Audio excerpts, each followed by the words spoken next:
intersected with John Bolton being ambassador to the UN. He's a most unlikable person.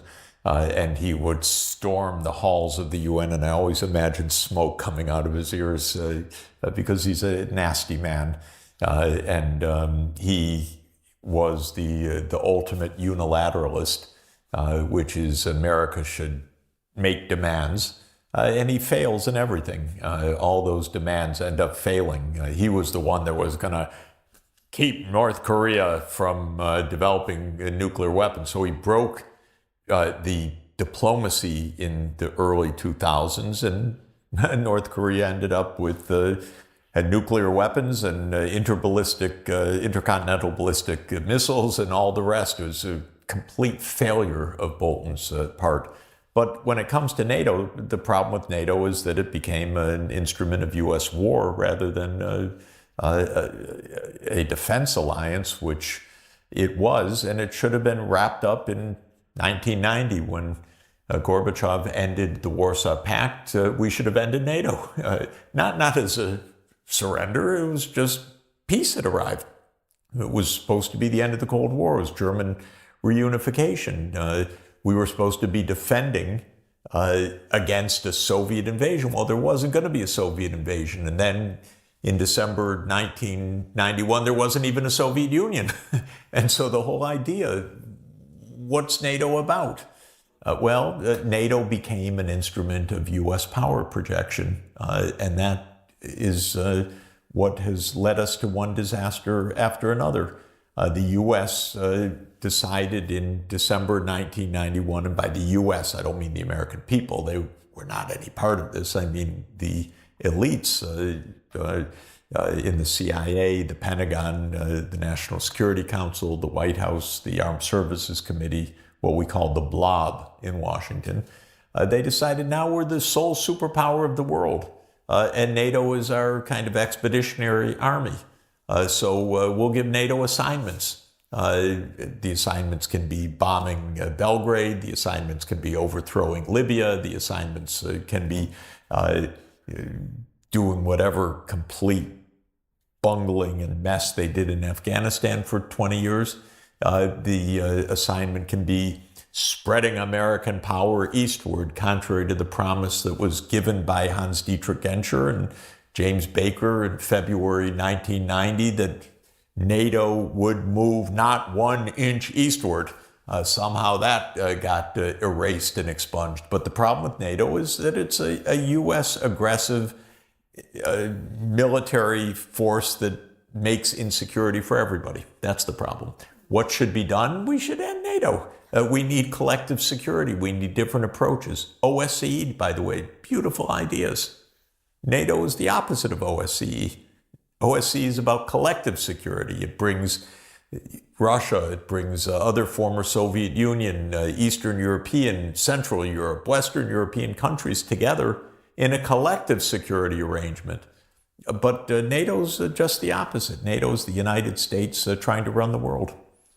Thank you. That's an interesting, I'd just like to interject here, the senators that I've worked for who work with the OSCE, I've heard it said inside the US diplomatic, is that OSCE is more or less the diplomatic arm of NATO. So from an American understanding of the people that I had worked with, the OSCE was even seen as just a piece of NATO itself. Well, I think NATO shouldn't have been around. OSCE should have replaced it. I think we all are facing now the 75th year of the NATO, and the NATO was built from the beginning, from the first second. It was built as a military pact to fulfill the goal of the Americans for a Pax Americana. In the role model was a treaty between Latin American countries and USA. And then they wanted to have a Pax Americana in the transatlantic region. That means between US and Europe. And the goal was always, and that was the function from the beginning of the NATO, to fulfill the geostrategic and geopolitical hegemony of the United States. That is all about the character of the NATO. And but to fulfill this, to realize all these interests, there are three great myths about about the NATO, to have a propaganda instrument to the people, that it is a defensive alliance, that it's an alliance of values, and an alliance of democracies. And we know this is historically a lie. From the beginning, one of the members of the NATO funding members is Portugal, after with the fascist dictator Salazar, who was known for his colonial wars, for his slavery, for his torture in Africa. You can see these torture centers still in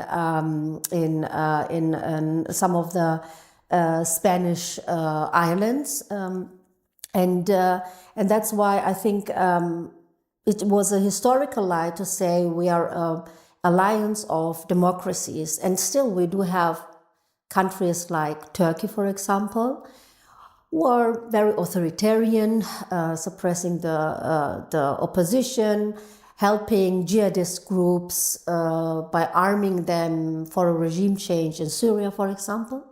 And then we do have, the hypocrisy regarding the Gaza Strip.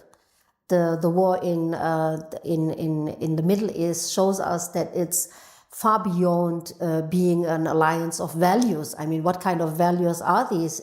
Killing more than 50,000 people, 70% of them children and women, and it's just possible with the help of the NATO states, especially US and Germany. I mean, they are the biggest arms suppliers to Israel still.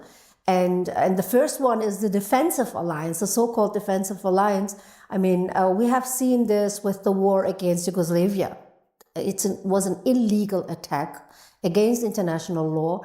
The illegal attack in Afghanistan, 20 years of war, 100,000 of killed people, a lot of criminal war crimes which never ever have been countable. You know, no one was countable on this. I mean, Julian Assange, I have worked with him very long time, a good friend. He published so many war crimes by the US military and by NATO in Afghanistan, by US in Iraq, and no one was accountable for all these war crimes till today. But he was in prison, and he was in a high maximum prison in Belmarsh in London for a long time, was persecuted by the US, and was hiding in the Ecuadorian embassy in London because of exposing these war crimes and showing us that wars are not clean, like George W. Bush always said, that they are surgery attacks, you know, not harming civilians. He showed us that wars are always very dirty and full of crimes. So I think it was from the beginning just to make sure the hegemonic approach of the United States, a global approach, for example, now, because it's not about only transatlantic, about the Atlantic coasts. Nowadays, NATO is heading east. They go into the Pacific region. They want to open an office in Japan, in Tokyo. They are having bilateral treaties with Singapore, with South Korea, with Australia, and some other countries, arming Taiwan against China. That means NATO is not only to organize the Pax Americana in the European continent, also now globally. I mean, they are overstretching. And this is my hope, actually, when we discuss what can we do as an alternative. I mean, it seems apparently that the NATO is in the heights of on the highest power level at the moment. But I do believe that they are overstretching themselves in challenging now China in the Pacific region. in arming themselves so much, and that's why they have much more poverty in their own countries. They are facing declines, economic declines in a lot of countries, just because of the high armament.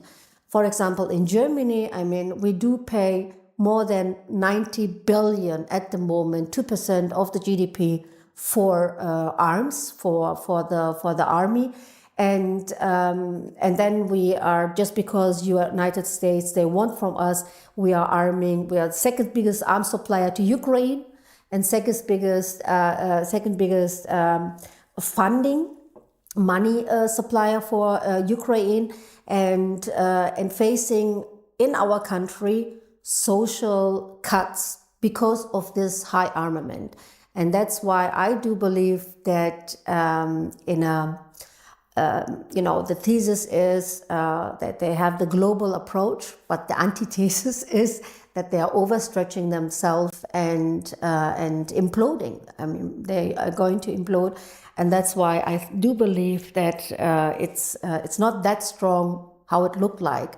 And an alternative, I do not believe that NATO can be reformed. I do not believe this. This is not realistic, because the aim is to realize this hegemonic, or to fulfill this approach by the United States, to do everything for the interests of the United States, the geostrategic and geopolitical, and that's why, and economically, I think in an economic way also, and that's why I do believe we need an alternative, especially in Europe, which is independent from the United States.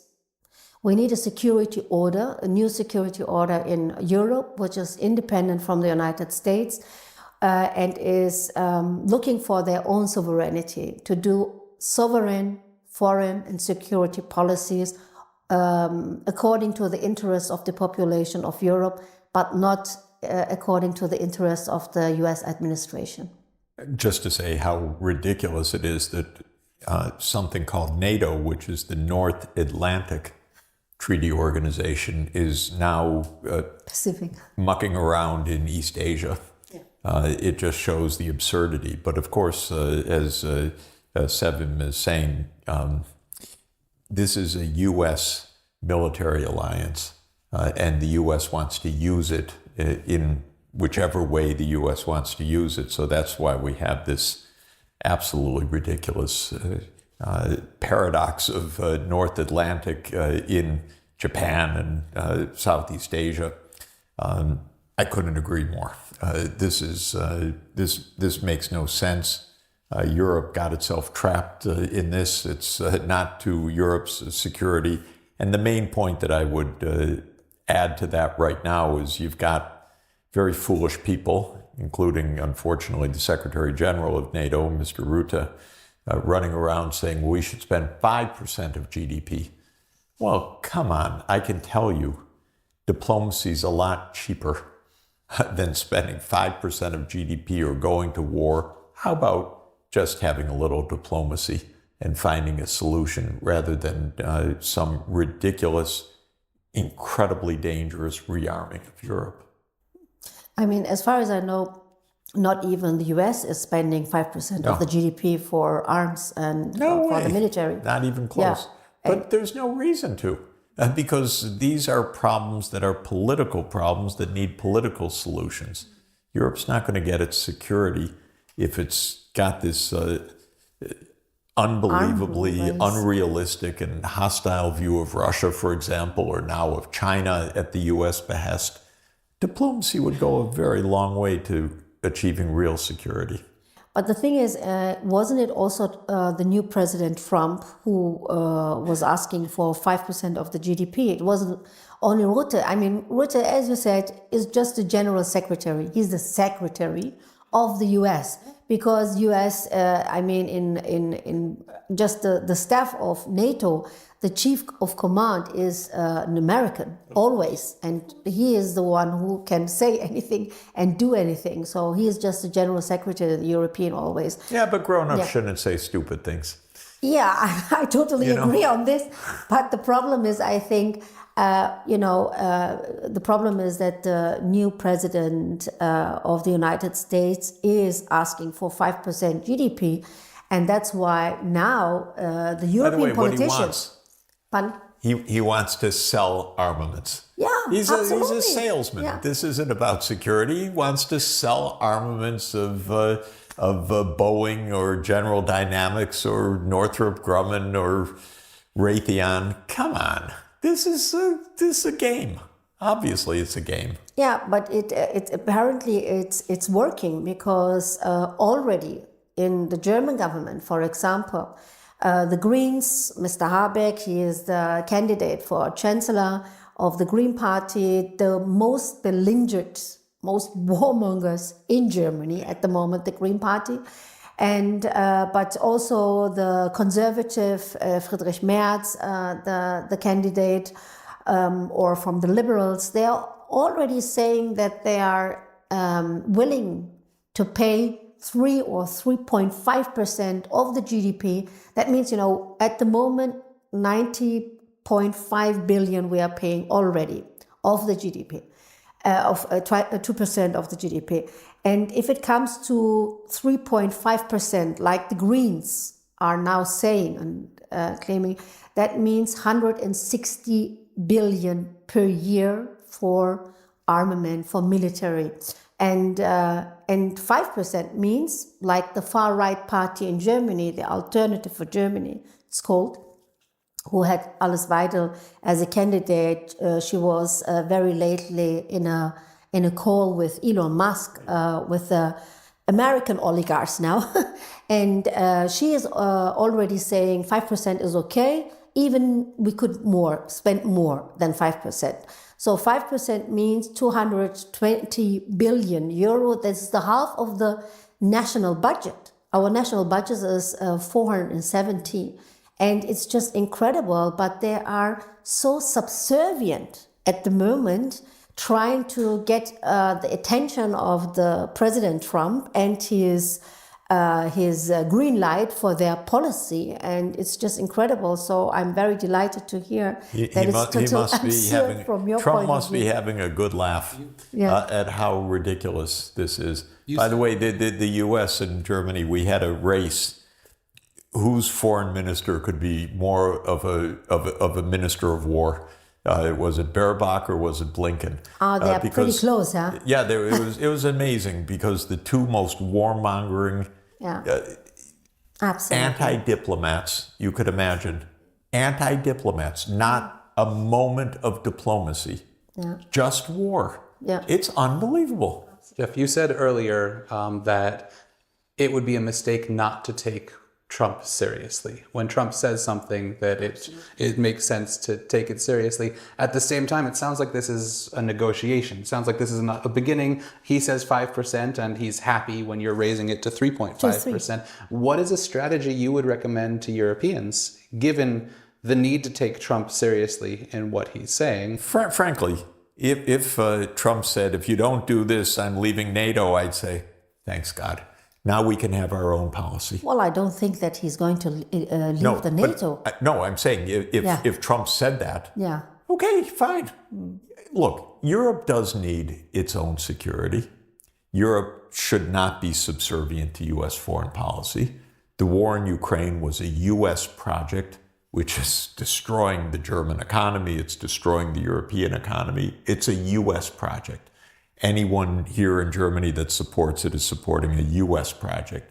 Anyone that says, oh, it's because Putin wants to invade Europe is either lying or so ignorant that they don't know how to do their job. Because this is a project starting from 1994 to have American power projection eastward, completely contrary to every promise that was given, and surround Russia in the Black Sea region. This is obvious. It's so well documented. It's not even not even a thing. So Europe has paid a big price for this American project. By the way, the Americans they're not good at this. They're bad strategists. They're gamblers, but they're gambling with someone else's lives and they're gambling with someone else's continent. This was a game. It was a game that Zbig Brzezinski described in 1997. We'll push eastward, and what can the Russians do? Nothing. They're going to have to acquiesce. You can read the chapter in his book, The Grand Chessboard. He explains everything. It's just all wrong, it turns out. He said, oh, Russia will never align with China. Russia will never align with Iran. Russia will have no choice but to acquiesce to the eastern push of, and he says, of Europe and of NATO. Okay, it's wrong, but that was a game for the Americans. But Europe, it's not a game. This is your home. Already stop this. Understand there's better ways for security than this. And so, to my mind, Trump is, yes, take him seriously. Don't let him take over Europe. Don't let him take over Greenland. Don't let him say whatever he wants because he says it, and then everyone says, oh my God, we better give him this, we better give him that. No, it's nothing like that. It's just that Europe needs to have its own policy. And yes, that would include its defense policy. But I tell you, a little bit of diplomacy, and you won't have the need for this kind of militarization, because Russia is reacting to an America that unilaterally pulled out of the anti-ballistic missile treaty, that unilaterally pulled out of the intermediate nuclear force treaty, that broke the agreement on not expanding NATO eastward, that participated in the coup that overthrew a neutralist government in Ukraine in February 2014, that broke the Minsk II agreement, that wouldn't negotiate with Putin. All of this is obvious if someone would just pay attention. But unfortunately, you have, like we have, warmongers that aren't really telling the truth.